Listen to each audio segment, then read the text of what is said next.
Hello বন্ধুরা, নমস্কার। Welcome to my YouTube channel Malik blogs. তো বন্ধুরা, আশা করি তোমরা সবাই ভালো আছো, সুস্থ সবল আছো। গরমের মধ্যে নিজেদের টেক কেয়ার করো, কারণ নিজেদের টেক কেয়ার করলে চাকরিটা পেতে আরও সহজ হবে। যদি তুমি নিজের শরীরের কেয়ার না করো তাহলে অবশ্যই শরীর টায়ার্ড হয়ে যাবে, ক্লান্ত হয়ে যাবে, মাঠে রান করতে পারবে না। আর এখন অবশ্যই কবে পরীক্ষা হবে তোমরা খুব ভালো করে জানো যে ওবিসির জন্য একটা সমস্যা চলছে। তো সেটা কবে সলভ হবে সেটা কোর্ট নির্ভর করবে, কিন্তু তার জন্য নিজেদের রান পড়াশোনা বন্ধ করে রাখবে না। কবে ফট করে কোনো কিছু হয়ে যাবে তুমি নিজেও বুঝতে পারবে না। তো সব কিছুই তোমরা চালিয়ে যাও, সকালে যাও, রান করো, তারপরে এসে পড়াশোনা করো।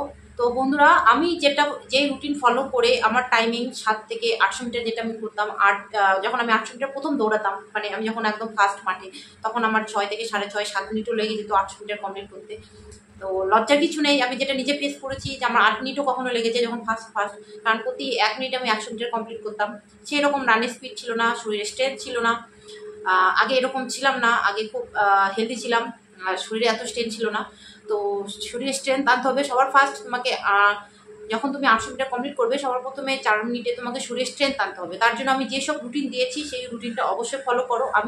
আমি যেহেতু নিজের সেটাতে অনেক অনেক অনেক নিজেকে ইমপ্রুভ করতে পেরেছি, তো আশা করি তোমাদের খুব হেল্প হবে। তো আমার টাইমিং ছিল মাঠে, যেদিন লেডি কনস্টেবল মাঠ হয়, যেহেতু আমাদের 4.5 মিনিট টাইম ছিল, কিন্তু তার মানে এই না যে আমি 4.5 মিনিট টাইমই লাগিয়েছি। আমি 3 মিনিট 31 সেকেন্ড 800 মিটার কমপ্লিট করেছিলাম, আর এসআইয়ের দিন 400 মিটার কমপ্লিট করেছিলাম 1 মিনিট 23 সেকেন্ডে। তো আমি এই রুটিন ফলো করতাম। ফার্স্টে করিনি, ফার্স্টে নিজের মতো দৌড়াতাম, যেতাম, দৌড়াতাম, চলে আসতাম। তো এই রুটিন ফলো করে আমি আমার টাইমিং কমিয়েছি। তো আমি খাতার মধ্যে নিজে হাতে লিখে দিয়েছি, আশা করি তোমাদের খুব হেল্প হবে। তোমরা যারা 2 মাস 3 মাস ধরে মাঠ রান করছো, তোমরা এই রুটিনটা ফলো করো, তোমাদের অনেক হেল্প হবে। আর অবশ্যই সকালবেলা করে রান খালি পেটে দৌড়তে আসবে না। কোনো কিছু একটা হালকা খাবার, খেজুর বা ড্রাই ফ্রুটস হালকা, যেটা ধরো ভিজিয়ে রেখেছো, আমন্ড, ছোলা, হালকা অল্প করে খেয়ে আসবে, বেশি খাবে না, নয় পেট ব্যথা করবে। খাবার আধা ঘন্টা পর থেকে দৌড় এসব শুরু করবে। খালি পেটে কখনোই মাঠে আসবে না। আর প্রচুর পরিমাণে এই সময় তোমাকে ছোলা খেতে হবে, কারণ তোমার প্রচুর পরিমাণে শক্তি দরকার। আমি জানি সবাই, আমরা মিডিল ক্লাস ফ্যামিলি, খুব ভালো খাবার আমাদের খাওয়ার মতো পরিস্থিতি ছিল না, আমারও ছিল না।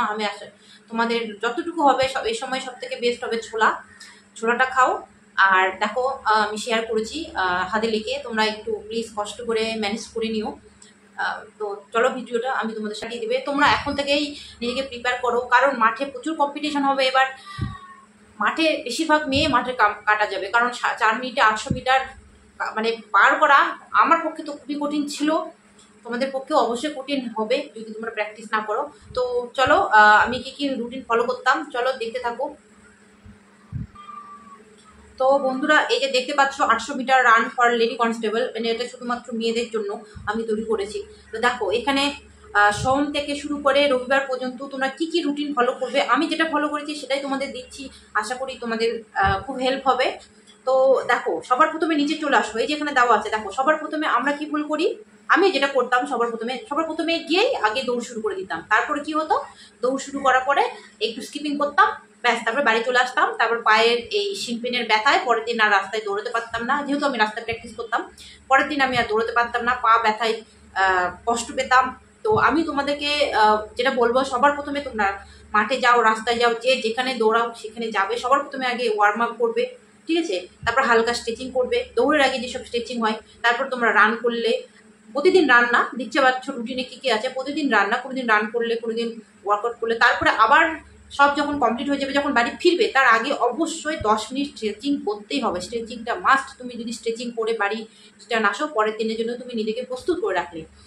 তো সবার প্রথমে ওয়ার্ম আপ করলে 10 মিনিট, তার মধ্যে স্ট্রেচিংও থাকবে। তারপরে তুমি রান করলে, তারপর তুমি যখন বাড়ি ফিরে আসবে তার ঠিক 10 মিনিট, তার আগে 10 মিনিট স্ট্রেচিং করলে। আমি এগুলোর ভিডিও তোমাদের দেওয়ার চেষ্টা করব, যতটা পারবো আমি তোমাদের হেল্প করব। আমি চাই তোমরা নিজে পায়ে দাঁড়াও, মেয়েরা বিশেষ করে।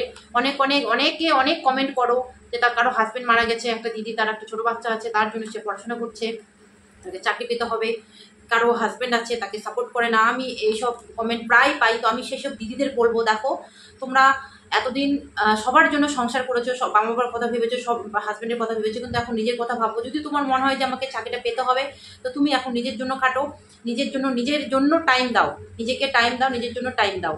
এর থেকে বড় আর কি বলবো, মোটিভেশন আমার কাছে আর কিছু নেই। তোমরা নিজেরাই এক একজন নিজের কাছে মোটিভেশন পাওয়ার, ঠিক আছে? তো দেখো সবার প্রথমে আসলাম মানডেতে কি করবে, সবার প্রথমে 1600 মিটার রান করবে। আমি জানি 1600 মিটার রান কেউ মানে যারা নতুন তারা 8 মিনিটে কখনোই পারবে না, তারা 9 মিনিট নাও, 10 মিনিট নাও, 11 মিনিটের বেশি নেওয়া যাবেই না। প্রতি সপ্তাহে কিন্তু এই রুটিনটাই চলবে, পুরো টানা 1 মাস করো, দেখবে 1 মাস পর যখন তুমি তারপরে দেখবে তখন তোমার এই 1600 মিটার রান কমপ্লিট করতে আর 9 মিনিট লাগবে না, তখন তোমার 8 থেকে 8.5 মিনিটে কমপ্লিট হয়ে যাবে। ঠিক আছে, 1 মাস করো, 2 মাস করো, তারপরে আবার পরে আমি রুটিন বলে দেবো। তো মানডেতে সবার প্রথমে মাঠে যাবে, তারপরে রান স্ট্রেচিং করবে, স্ট্রেচিং করার পর 1600 মিটার রান করলে তারপরে আবার হালকা স্ট্রেচিং করে রেস্ট নিয়ে বাড়ি আসলে।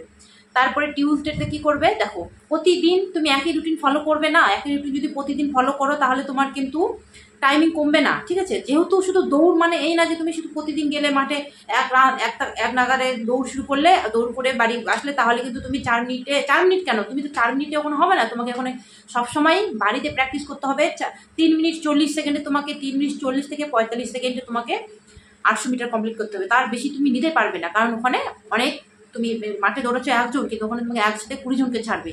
তো সেইখানে দাঁড়িয়ে তোমাকে 3 মিনিট 40 থেকে 45-এর মধ্যে রান কমপ্লিট করতে হবে। তো তার জন্য তোমাকে ফিটনেস ওয়ার্কআউট করতে হবে। কি করতে হবে দেখো, স্কিপিং, নিচে সব লেখা আছে 500 থেকে 1000টা, সরি এখানে 500 থেকে 1000টা স্কিপিং করবে, সিট আপ করবে 30 থেকে 50টা। ঠিক আছে, সেদিন সবার প্রথমে গেলে ওয়ার্ম আপ করলে, তারপর তুমি ফিটনেস ওয়ার্কআউট করলে। ফিটনেস ওয়ার্কআউট আমি একটা ভিডিও দিয়ে দেবো, শুধু স্কিপিং সিট আপ করলে হবে না, আরও কিছু আছে সেটা আমি দিয়ে দেবো। তারপর আবার স্ট্রেচিং করে রিটার্ন চলে আসবে। পরের দিন কি করবে, 800 মিটার রান দুবার করবে। মানে যেহেতু 1600 মিটার, তোমার 800 মিটার হলেও তোমাকে সবসময় তার ডবল দৌড়াতে হবে, তার ডবলই দৌড়াতে হবে তোমাকে। যখন তুমি ডবল দৌড়াবে তখনই তোমার 800 মিটার তোমার কাছে ইজি মনে হবে। ঠিক আছে, তুমি পরের দিন যাবে সেম রুটিন, 800 স্ট্রেচিং করলে, তারপরে তুমি কি করবে বলো তো, 800 মিটার দিবে 4 থেকে 5 মিনিটের চেষ্টা করবে। হ্যাঁ, প্রথম 800 মিটার চেষ্টা করবে 4 থেকে 5 মিনিটের মধ্যে ঢোকার। তারপরে যখন আবার রেস্ট নিবে 10-15 মিনিট রেস্ট নেওয়ার পর আবার 800 মিটার দিবে। সেটা কিন্তু তখন টাইম কিন্তু তোমার বেশি লেগে যাবে। প্রথমটাই টাইম কম লাগে, কিন্তু পরেরটা যখন দিতে যাবে তখন সেই এনার্জি থাকে না, সেই জন্য তোমার 4.5 থেকে 5.5 মিনিট এটা নিতে হবে। এইভাবে করতে হবে। তারপরের দিন গেলে 400 মিটার দুবার দিবে, 400 মিটার দুবার দিবে। কেমন করে দিবে দেখো, প্রথম 400 মিটার 2 মিনিটের চেষ্টা করবে, পরে 400 মিটার 2 মিনিটেই চেষ্টা করবে। যেহেতু এটা 400 মিটার, তার জন্য তোমাকে এটা চেষ্টা করতে হবে, প্লাস পারতেই হবে, তোমাকে মনের মধ্যে জেদ আনতে হবে। মেয়েরা পারে না এমন কোনো কাজ নেই। ঠিক আছে, আমি যে মেয়ে কোনোদিন মাঠে দৌড়ানি, আজকে সেই মেয়ে আমি 3-3.5 মিনিটে রান কমপ্লিট করেছি। কেন, সেটা আমার সম্পূর্ণ মনে দিতে যে আমাকে চাকরি পেতে হবে, নিচে পায়ে দাঁড়াতে হবে, সবাইকে করিয়ে দেখাতে হবে যে আমি, মানে কি বলবো আর, যাই হোক এইসব কথা আমি আর বলবো না, তোমাদের অনেক মোটিভেট করি এইসব বিষয়ে। তারপরে ফ্রাইডেতে কি করবে, আলু দৌড়। আলু দৌড়টা কি বলতো, আলু দৌড়টা হচ্ছে আমরা রাস্তায় করতাম, একটা করে 10 মিটার গ্যাপ করে দৌড়, দাগ কাটতাম, দাগ কাটিয়ে মানে মোট 5টা বা 6টা দাগ কাটতাম। তারপরে প্রথমটায় যেতাম, দৌড় প্রথম দাগটা ছুঁয়ে চলে আসতাম, তারপর আবার দ্বিতীয়টা যেতাম, আবার দ্বিতীয়টা ছুঁয়ে আবার প্রথম যেখান থেকে শুরু করছি সেখানে চলে আসতাম। তারপরে আবার ঠিক যেমন আলু দৌড় তোমরা সবাই খুব ভালো করে জানো, কারণ আমি জানি সবাই গ্রামের ছেলে মেয়ে, বেশিরভাগই গ্রামের ছেলে মেয়ে আলু দৌড়টা খুব ভালো করে জানো। এইটা 5 সেট মারবে, 1 সেট মারলে, ঠিক আছে, 1 সেট মারলে, 2 সেট মারলে, 3 সেট, আমি জানি প্রথম 5 সেট পারবে না, 2 সেট থেকে 3 সেট মারবে। তারপর স্কিপিং করবে, যার যেমন শরীরের পাওয়ার সেই অনুযায়ী 300, 400, 500। তারপরে স্যাটারডেতে কি করবে, স্যাটারডেতে আর কোনো ওয়ার্কআউট না, কোনো কিছু না, সবার প্রথমে গেলে স্টেজে হালকা ওয়ার্ম আপ বা স্ট্রেচিং করলে, তারপর 15 থেকে 20 মিনিট দৌড় করলে। ধীরে ধীরে তুমি যতটুকু পারবে, তোমার গতি অনুসারে তুমি দৌড়বে। এমনটা নয় যে আমি ফুল স্পিডে দৌড়াতে হবে, তোমাকে দৌড়াতে হবে না। তুমি শুধু দৌড়ের থেকে বেশি দৌড়াতে, মানে তোমার শরীরটা যেন হাঁপায়, তোমার হার্টবিট যেন কাঁপতে শুরু করে, এইভাবে তোমাকে দৌড়াতে হবে। তুমি 15 থেকে 20 মিনিট টানা দৌড়াচ্ছ। খাতে অবশ্যই সবাইকে বলবো 100 টাকা দাম নেবে, 100 থেকে 150 টাকা সবাই স্টপ ওয়াচ ঘড়ি কিনবে। এটা যে তোমাকে কত হেল্প করবে তুমি নিজেও জানো না। ঠিক আছে, তো 15 থেকে 20 মিনিট দৌড়বে। এবার সানডে চলে আসে, সানডেতে ফুল রেস্ট, কোনো কিছু না, সানডেতে যাবেই না মাঠে। আর গেলেও মাঠে যদি একটা অভ্যাস হয়ে যাবে একটা সময় গিয়ে, তখন জাস্ট হালকা হেঁটে চলে আসবে। ওই দিন ফুল শরীরকে রেস্ট দিবে, ব্যাস। এই যে এই রুটিনটা বেশি না, 2 মাস ফলো করো, আমি কথা দিচ্ছি।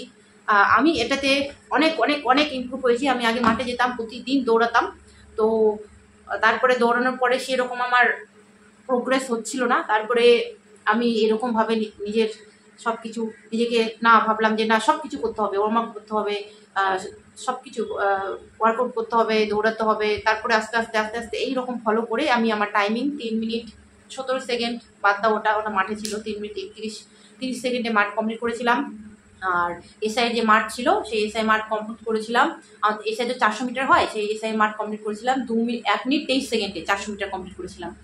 তো সেটা সম্পূর্ণ নিজের জেদের উপর। তো বন্ধুরা আর ভিডিওটা বড় করব না, তোমরা এইভাবেই রানটা শুরু করো, তারপরে আমি ওয়ার্ম আপ স্ট্রেচিংয়ের ভিডিও দিব, ওয়ার্কআউট কী কী করতে হবে সব কিছু ভিডিও দেওয়ার চেষ্টা করব। তো ভালো থাকো, সুস্থ থাকো, দেখা হবে নেক্সট ভিডিওতে।